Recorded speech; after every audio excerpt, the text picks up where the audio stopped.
Hello everyone, this is me Vivek. और जो आज का टॉपिक है इस वीडियो का वो है हमारे चौपाल को लेकर ही, क्योंकि मेरा खुद भी इंटरेस्ट रहता है ऐसे में कि हमारे एरिया में क्या डेवलपमेंट हो रही है, सोसाइटी में क्या चला हुआ है और क्या इश्यूज है हमारे चौपाल के। तो आज मैं इस वीडियो के थ्रू अपने मैसेज को कन्वे करना चाहूँगा। और जो आज का टॉपिक है वो यही है कि जो चौपाल में डेवलपमेंट है वो उस पेस पर क्यों नहीं हो रही है, उस स्पीड में क्यों नहीं हो रही है जिस पेस पर हमारे जो आसपास के एरियाज हैं उन एरियाज में जो डेवलपमेंट हो रही है और अभी तक जो हुई है उस हिसाब से हमारी चौपाल की जो डेवलपमेंट है वो उस लेवल पर क्यों नहीं पहुंची है और उस स्पीड के साथ क्यों नहीं आगे बढ़ रही है। तो इसमें कुछ पॉइंट्स है जो मैं आपको बताना चाहूँगा। जैसे आप एग्जांपल ले लो हमारे चौपाल का बस स्टैंड। चौपाल का बस स्टैंड हमारा 1990 का बर्थ है, तो चौपाल का बस स्टैंड ऑलमोस्ट 1990 के बाद जब हमने देखा होगा 2000 या 2003 से हमने देखा ही होगा नोटिस, जो हमारे को तब से याद आता है। उसके बाद जो हमने देखा है तो वो वैसे का वैसा ही है जैसे वो पहले था, आज भी वैसा ही है। उसमें कोई रेनोवेशन नहीं हुई है, उसमें कोई ऐसा नहीं लगता है वहाँ पे जाके कि वो बस स्टैंड है। ठीक है सर, उसमें कुछ इम्प्रूवमेंट नहीं हुई है। फिर दूसरी चीज़ आप देख लो एग्जाम्पल के तौर पे नेरवा का बस स्टैंड। नेरवा का तो यही पता नहीं है कि बस स्टैंड कहाँ पे है ना सर। उसमें ना कोई आपके पास एक कोई स्ट्रक्चर होता है जो बिल्डिंग का, कुछ भी वैसा है नहीं। वहाँ पे ढारे से बनाए हुए हैं और अभी HRTC वहीं से ऑपरेट हो रही है। तो हमारे हो सकता है कि हमारी कुछ कमियां रही होगी, तो उन कमियों के बारे में बात करनी है कि वो कमियां कहाँ रही हैं। तीसरी चीज़ बता देते हैं आपको, जो मेडिकल फैसिलिटीज़ हैं हमारे नेरवा और चौपाल में वो उस लेवल पर नहीं है जिस लेवल पर उनको अभी होना चाहिए था। हाँ, नेरवा में एक बिल्डिंग बनी है, कंस्ट्रक्शन चली हुई है, चौपाल में भी चली हुई है, बिल्डिंग बन चुकी है नेरवा की। तो उसमें लेकिन मेरा बोलना मानना ये है कि वो आज से पहले हो जाना चाहिए था।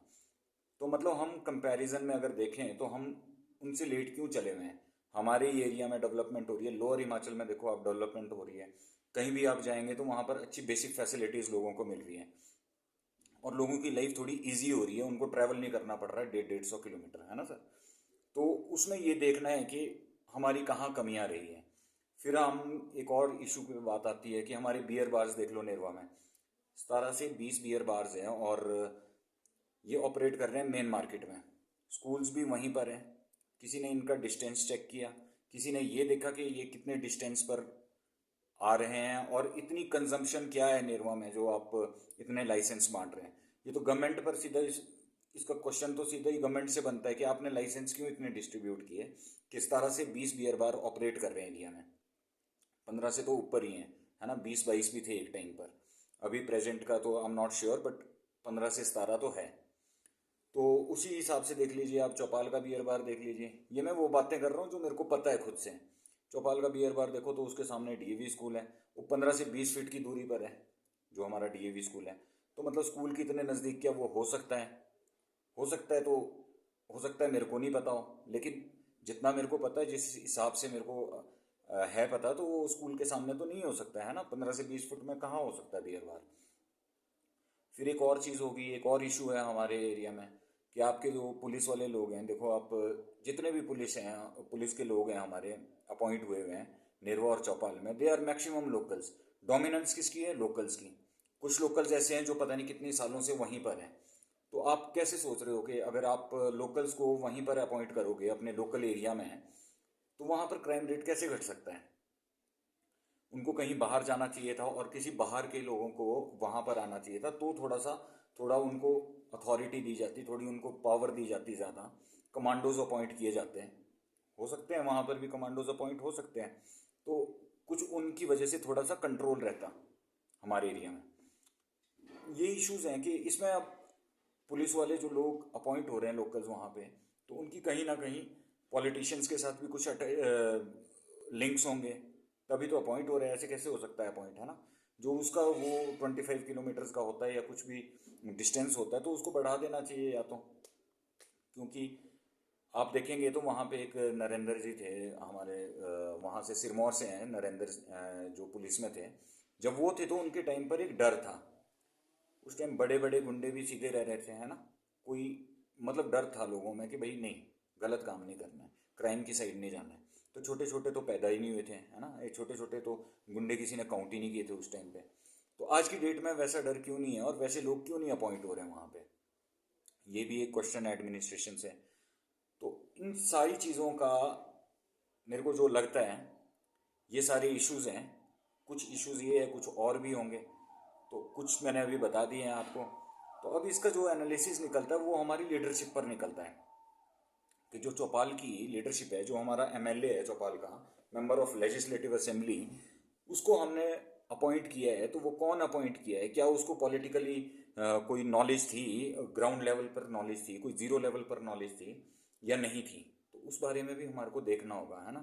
तो यहाँ पर मेरे पास कुछ एमएलएज की लिस्ट है जो हमारे 1990 में रहे, राधा रमन शास्त्री, क्योंकि हम उस टाइम के बाद ही बात करेंगे जब से हमारा बर्थ हुआ है। जो हमने देखा है, राधा रमन शास्त्री आपके बीजेपी से थे 1990 में, उसके बाद योगेंद्र चंद जी आए 1993 में, फिर वो 1998 में फिर उनको कांग्रेस का टिकट मिला और वो फिर 2003 तक कंटिन्यू किया उन्होंने। और 2003 में सुभाष मंगलेट जी आए, वो 2012 तक रहे। 2003 से 2012 तक सुभाष मंगलेट जी रहे और 2012 के बाद आज तक हमारे पास अ, बलबीर सिंह वर्मा जी हैं। पहला टेन्योर इन दोनों का इंडिपेंडेंट था, उसके बाद एक को कांग्रेस ने ले लिया, दूसरे को बीजेपी ने ले लिया। अब मैं ये पूछ रहा हूँ कि 2003 के बाद 2023 आ चुकी है और ये दोनों अभी तक हमारे एमएलएज रहे हैं चौपाल के। तो एक क्वेश्चन ये भी बनता है कि इन दोनों को ऐसी क्या पॉलिटिकल नॉलेज थी या इन्होंने कोई ऐसा जीरो लेवल पर काम किया था कि इनको टिकट दी गई? वो कांग्रेस ने दी, वो बीजेपी ने दी, जिसने भी दी, वो क्यों दी? मतलब कौन से बेसिस पर दी? पैसे के पावर पे?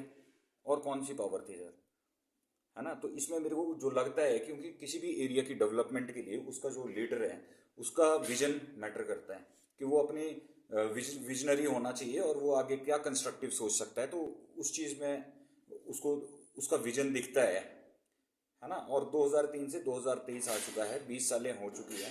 तो इन्होंने क्या ऐसा विजनरी काम किया है, उस बारे में ये बात है। और तो इसमें गलती किसकी है? इसमें वीरभद्र जी की भी गलती है, क्योंकि उन्होंने टिकट मंगलेट जी को क्यों दिया? उस टाइम पर क्या कांग्रेस से कोई और कैंडिडेट था ही नहीं चौपाल में डिजर्विंग? और जब 2012 में आपके पास बलबीर सिंह वर्मा जी आए इंडिपेंडेंट, तो अगले टेन्योर में उनको बीजेपी का टिकट दिया। तो क्या उस टाइम पर हमारे पास बीजेपी के कोई और कैंडिडेट्स नहीं थे जो, जैसे सीमा मेहता वगैरह हो गए, और भी कुछ कैंडिडेट्स थे जो डिजर्विंग थे, जो पूरी लाइफ काम कर रहे थे आपके बीजेपी के लिए? तो आप लोगों ने उनको क्यों नहीं दिया? क्या सिर्फ पैसा मैटर करता है कि पैसा लगाओ और बस एमएलए बन जाओ, उसके बाद तुम लोग काम करो ना करो कोई नहीं पूछ रहा? तो मेरे को ऐसा लगता है कि ये हमारा फेलियर इसीलिए रहा है कि हम 20 सालों में वहीं पर है जहाँ पे थे। क्योंकि आप जाएंगे, आप रोड्स की हालत देख लो, आप छैला तक जाओ, वहाँ तक बढ़िया रोड है, वहाँ से चौपाल की साइड जाओ तो आपके रोड्स की बहुत बुरी हालत है। ठीक है सर। और क्योंकि देखो पूरा एरिया डेवलप हो रहा है, पूरा हिमाचल प्रदेश डेवलप हो रहा है, तो चौपाल को भी डेवलप होना चाहिए। अब बात रही रजनीश किमटाई की। किमटा जी इस बार ही खड़े हुए तो उनको तो कांग्रेस के बंदे ने हरा दिया, जो ये सुभाष मंगलेट जी थे। तो सुभाष मंगलेट जी से एक और क्वेश्चन है कि भाई, आपको कांग्रेस ने टिकट दिया था, आपको कांग्रेस ने जिताया, 2 बार आपको, एक बार आपको कांग्रेस ने टिकट दिया और आप जीते थे और आपने जितना काम करना था आपने किया। तो इस बार कांग्रेस का नहीं टिकट दिया था रजनीश किमटाई को, तो आपने तो कांग्रेस का ही कैंडिडेट हरा दिया। मतलब तुम्हारे को पार्टी से कोई लेना देना नहीं है, तुम्हारे को सिर्फ अपने पर्सनल गेन्स से मतलब है। पर्सनल गेन्स तुम्हारे होने चाहिए, वरना तुम किसी भी पॉलिटिकल पार्टी के नहीं हो। और इसमें बात इन पे भी आती है, प्रतिभा सिंह और विक्रमादित्य पे। क्या वो, जब वो इतना क्लोज मानते हैं मंगलेट जी को, तो वो अपनी पार्टी के लिए लड़ नहीं सकते थे?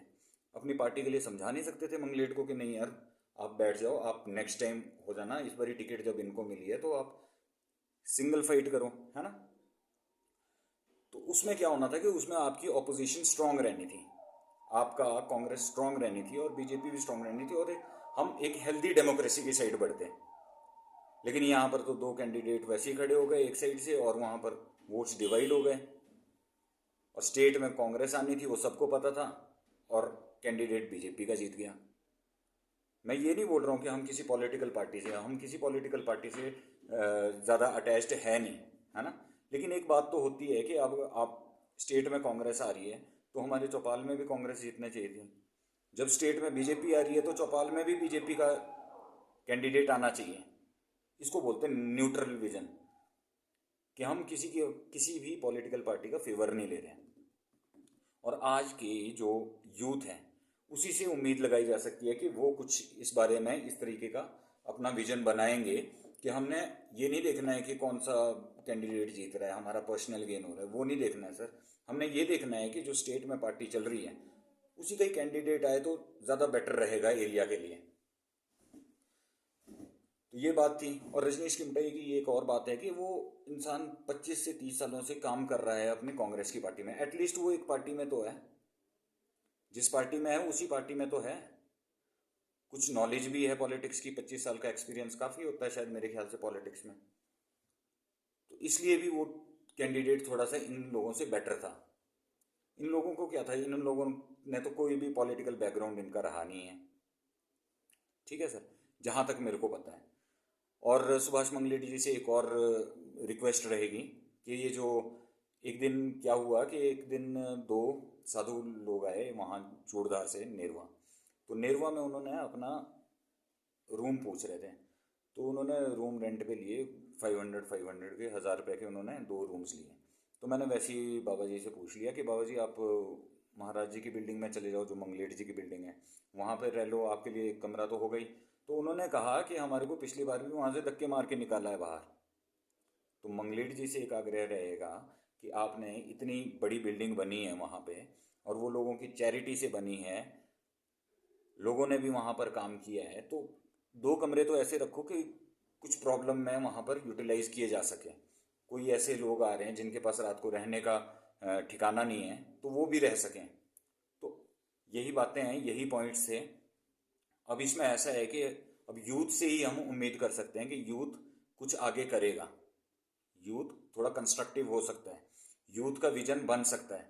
तो यूथ से ही थोड़ी सी उम्मीद है कि वो आगे जाके सही डायरेक्शन में चलेंगे। और इस वीडियो को मैं यहीं पर एंड करता हूँ, काफ़ी लंबी वीडियो हो चुकी है ना। एटलीस्ट जो गलत है उसके लिए आप आवाज़ तो उठाइए यार, डरने की क्या जरूरत है, किससे डरना है, डरने का नहीं है किसी से भी। और अपना व्यू पॉइंट रखिए और अपने व्यू पॉइंट के हिसाब से चलिए। Thanks, bye bye.